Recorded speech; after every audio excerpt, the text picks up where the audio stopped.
guys, you're probably wondering why you're looking at a skillet of bacon when we're supposed to be making spinach dip.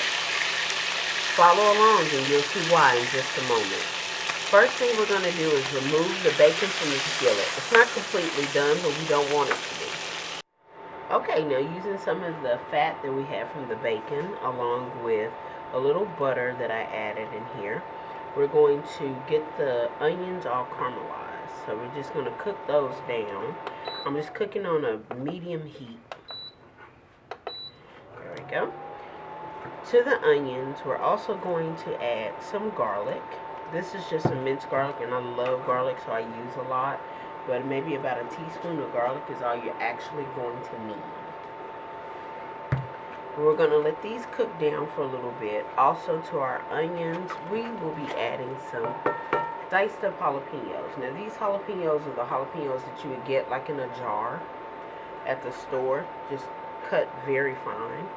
And the reason why I'm cooking these is because when you cook the jalapeno, it gets a little hotter. If you're going to be using raw jalapenos for this dish, cook them first. Roast them in your oven, just put them on a cookie sheet, put them in the oven at bake 350 and let them cook so that they actually have taste. There's some heat, there's some flavor.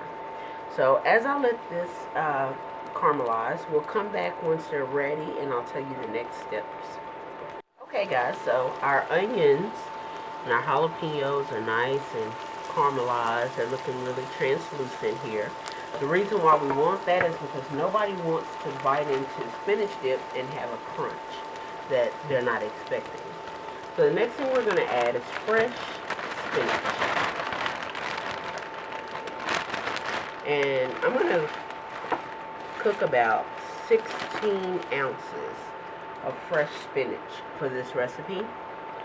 And it takes a little bit to wilt down, but it will wilt down, and you'll just stir and stir and stir as it continues to wilt.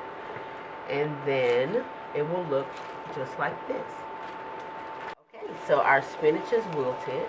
And again, this is fresh spinach as you saw, but if you're going to do frozen, I wouldn't suggest cooking because there's going to be so much water coming out of that spinach and it's just going to make a mess.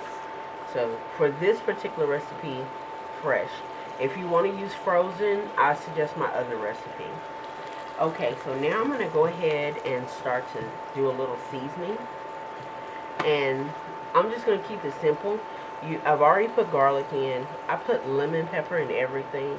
I love lemon pepper. So you're going to do about a teaspoon to maybe a half a teaspoon of lemon pepper in the spinach dip. It's not an overpowering thing. It's not super flavorful or anything. Just something I like. Alright, next thing you're going to add is some black pepper. And for your black pepper, you want to add about a teaspoon and a half.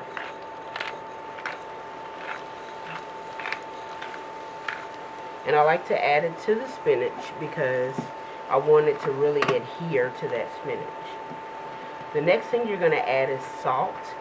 I use sea salt, so it's going to look like I'm using a whole lot of salt. And that's the only kind of salt I use is sea salt, so it's going to look like there's a great abundance. But of course, just season it to taste. Now the next thing that we're going to add is our cream cheese. I'm adding 16 ounces of cream cheese because it's going to be a very nice size dish of spinach dip. And in watching my videos, you're going to notice that I use a lot of cream cheese, and that's because I really like cream cheese, and I put it in almost everything. So if you don't have cream cheese in your house, and you're going to make something I'm making, I suggest you go and grab that before. Now, this cream cheese I'm still cooking on about a medium heat, so it's just going to melt fairly quickly. And I'll go ahead and start adding all of the rest of my other cheeses. Now, for our pepper jack cheese, we're adding about 4 ounces of pepper jack. And it's already, all mine is already diced and cut up, so we can save time. Prepare, prepare, prepare. We'll do about 8 ounces of Swiss cheese.